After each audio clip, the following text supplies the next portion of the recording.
Chroniques étranges. L'horreur dans vos oreilles. Le port des écouteurs est fortement conseillé. L'histoire que je vais vous raconter aujourd'hui a vraiment eu lieu. Elle est basée sur des faits réels. Et c'est ce qui la rend perturbante. Je vous donnerai toutes les informations à la fin de l'épisode. Mais vous allez voir, la montée en tension progressive de ce récit a de quoi mettre les frissons. En 1921, monsieur et madame H, ainsi que leurs enfants, emménagent dans une grande maison usée par le temps, accompagnés de leurs domestiques. Le papier peint se décolle par endroits, le plancher craque, mais la bâtisse reste très bien isolée pour l'époque.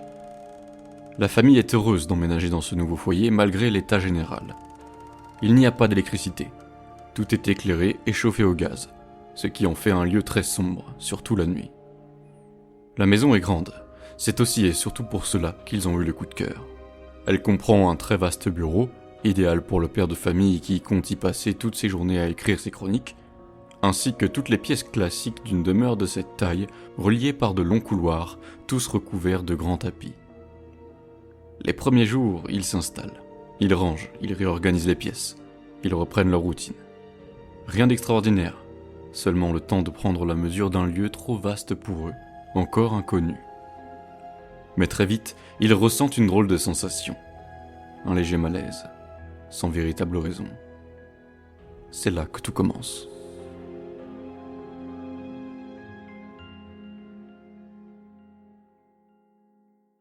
Les 2 premiers jours, Madame H ne se sent pas bien. Rien de précis, juste une tristesse lourde qui colle à la peau et qu'elle peine à expliquer, et une fatigue qui ne passe pas. Monsieur H ressent la même chose, sans réellement l'avouer à sa femme. Dans le grand bureau, Monsieur H écrit ses chroniques. La pièce est belle, très haute, surplombée de poutres imposantes, entourée d'une grande bibliothèque et recouverte de gros tapis qui étouffent le bruit. Seule la flamme du bec de gaz perce le silence de la maison. Il lève la tête, racle sa gorge et appelle un domestique. « Léon, venez un instant, je vous prie. » Monsieur H relève les yeux. Léon est déjà là, immobile, dans l'embrasure de la porte. Monsieur H est surpris. Il n'a entendu aucun pas, aucune poignée, aucun grincement. Rien. « Depuis quand attendez-vous ?»« Depuis l'appel de monsieur. » Répondit le domestique. Monsieur H fronce les sourcils, puis il laisse tomber. Léon repart, presque sans bruit. Dans la maison, tout paraît amorti. Les couloirs sont recouverts de tapis en laine épaisse. Les pièces communiquent entre elles, mais les sons meurent avant d'arriver. Pendant ce temps, Madame H range les armoires et remplace un bouquet par un autre dans le hall d'entrée. Car étrangement, les fleurs fanent très vite ici. Elle pense que c'est dû à la poussière et surtout au manque de lumière. Elle s'assoit ensuite pour coudre, puis s'arrête. Une petite douleur sourde tape derrière le front. Rien de dramatique, mais assez pour l'agacer.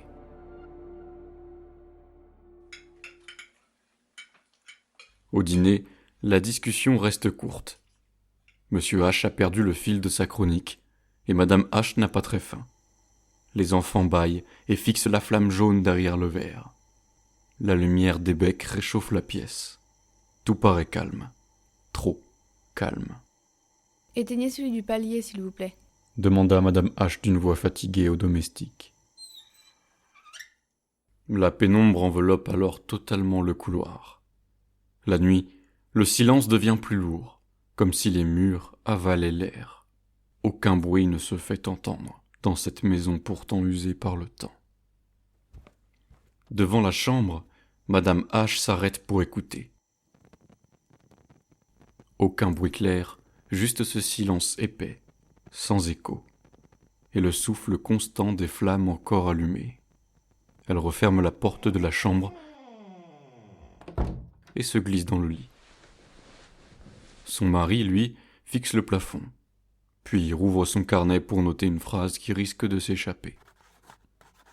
« Cette maison dégage quelque chose d'étrange, ne trouves-tu pas ?» La mère de famille hoche la tête, les yeux déjà fermés. Trop de choses à régler, trop de cartons à vider. Dans l'obscurité, la maison semble retenir son souffle. Rien ne bouge, rien ne parle. Et pourtant, quelque chose a déjà changé. Le lendemain, en fin de matinée, Madame H court près de la fenêtre du salon quand elle entend soudain un bruit au-dessus d'elle. Quelqu'un marche dans la pièce du dessus. Les enfants sont à l'école. Monsieur H est au bureau et les domestiques travaillent au rez-de-chaussée. Alors qui est-ce ? Elle se lève, pose l'aiguille et monte l'escalier. Le palier est vide. La porte de la pièce au-dessus du salon est pourtant entr'ouverte. Elle ouvre alors pour aller y jeter un œil. La pièce est totalement vide. Rien sur le sol, rien sur les chaises, rien qui bouge. Elle écoute encore, retient sa respiration, mais ne capte qu'un souffle très régulier dans la maison. Alors elle traverse le couloir. Elle ouvre la chambre d'amis, vide. La petite salle d'études, vide. Le débarras du fond, vide aussi. Elle redescend. À la cuisine, les domestiques lèvent la tête. Ils n'ont quitté le rez-de-chaussée à aucun moment. Ils parlent bas, posent la vaisselle avec soin, et leurs gestes font peu de bruit. Tout, dans ce foyer, est d'un silence mortuaire. Un petit frisson d'inconfort lui parcourt le dos. Madame H retourne au salon. Elle reprend sa couture, mais ses mains tremblent un peu. Elle tente d'expliquer ce qu'elle a entendu, s'entend dire que la maison travaille, que le bois bouge, que la charpente gémit.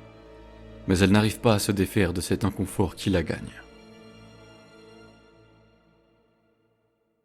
Plus tard dans l'après-midi, elle croit percevoir une autre série de pas, plus loin, dans le couloir du haut. Très lent, très assuré. Mais cette fois, c'est comme si 2 personnes marchaient. Elle monte à nouveau, le cœur battant un peu plus fort. Mais il n'y a toujours rien. Le soir, elle raconte tout à son mari. Il hausse les épaules. Cela ne peut être que le bois qui travaille. Les tapis sont tellement épais que je n'entends même pas les domestiques arriver. C'est surprenant. Lui répond-il. La fatigue les rattrape vite, malgré ce sentiment de malaise et ce mal de crâne qui les gagne davantage. Dans ce silence, un détail finit par la troubler plus que les pas. Les domestiques se déplacent sans qu'elle ne les entende jamais arriver, même sur le vieux plancher, même quand ils sont tout près.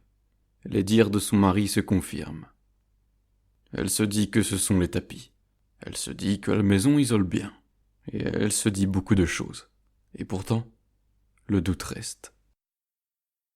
La nuit suivante, alors que tout le monde dort, un bruit léger réveille Madame H. Pas un pas cette fois. Quelque chose qui gratte, qui pousse et qui se heurte, comme si l'on déplaçait un meuble, juste derrière le mur de la chambre.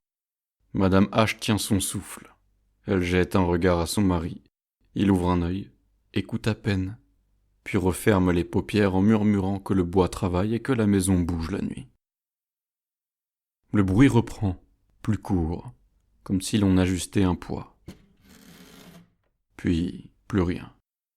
Elle se redresse, pose les pieds au sol et ouvre la porte de la chambre.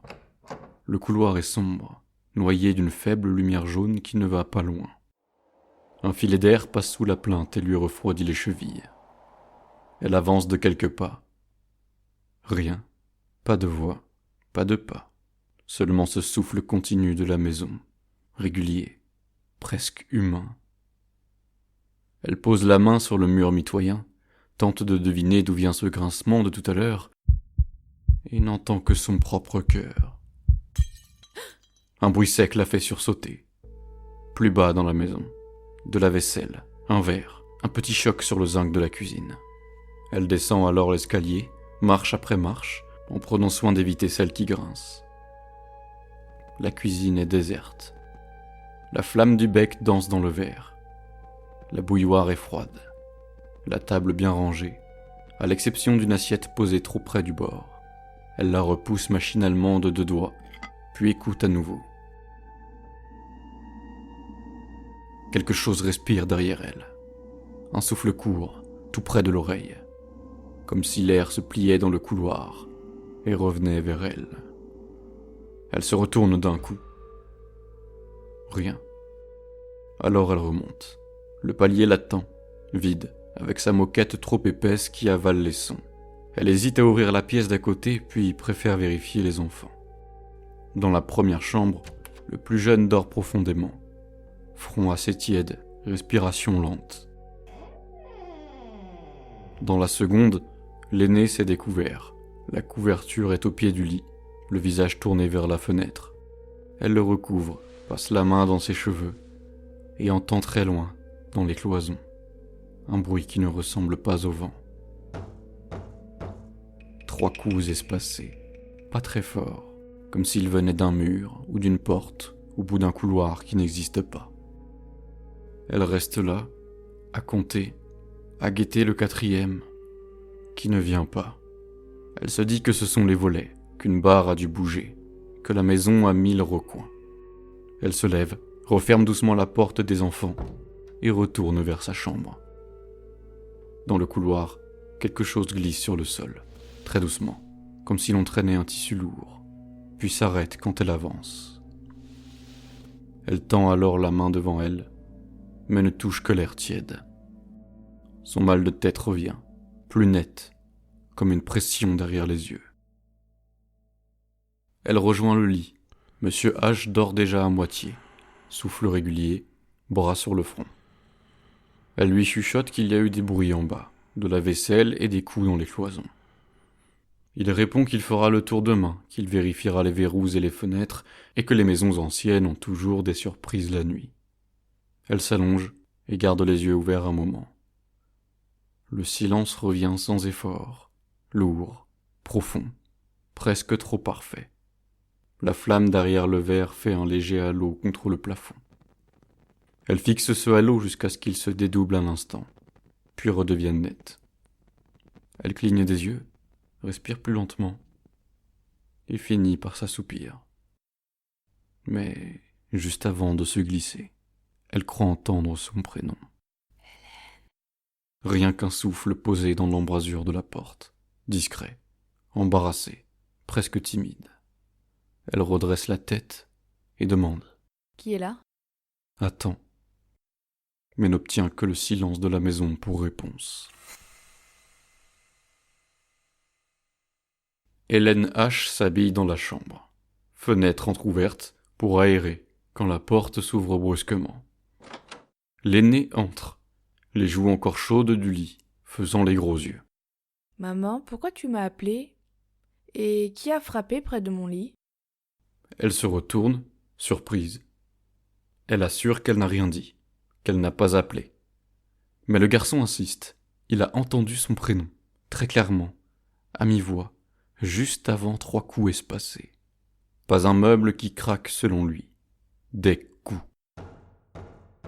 Elle parle des volets, du vent, des vieilles charnières qui travaillent.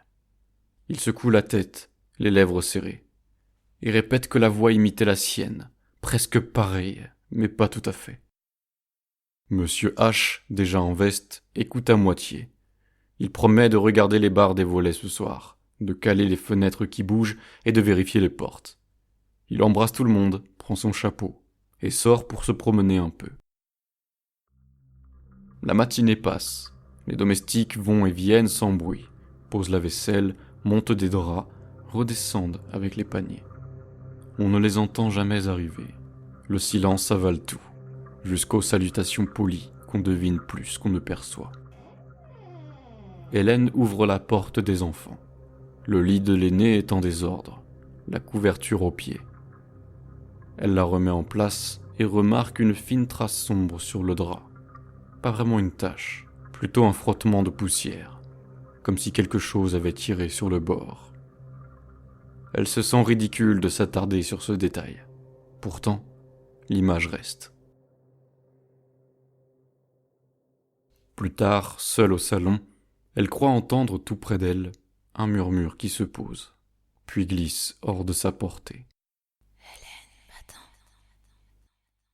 Elle se fige, retient sa respiration, n'attrape qu'un souffle constant, presque humain, qui vient de partout à la fois. Elle se remet alors à coudre pour occuper son esprit. Le fil s'en mêle 2 fois, ce qui ne lui arrive presque jamais. La douleur au front revient, plus nette, comme une pression derrière les yeux, et ses tempes battent lentement. À midi, le garçon réapparaît dans l'embrasure de la porte, l'air décidé. Il veut retourner dans sa chambre, écouter, pour vérifier si la voix recommence.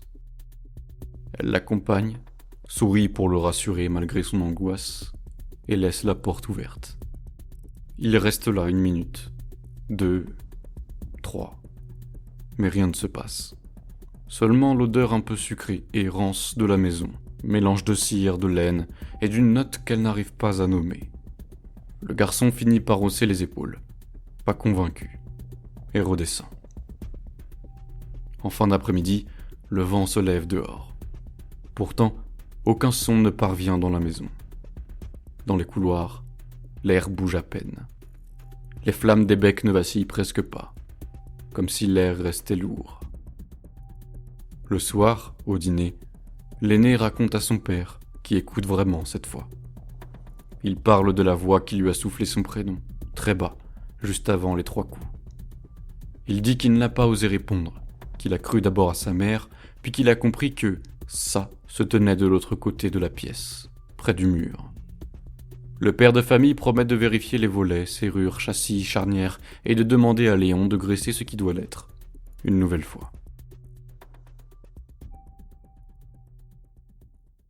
La famille H est très loin de se douter de ce qui se passe réellement dans cette maison.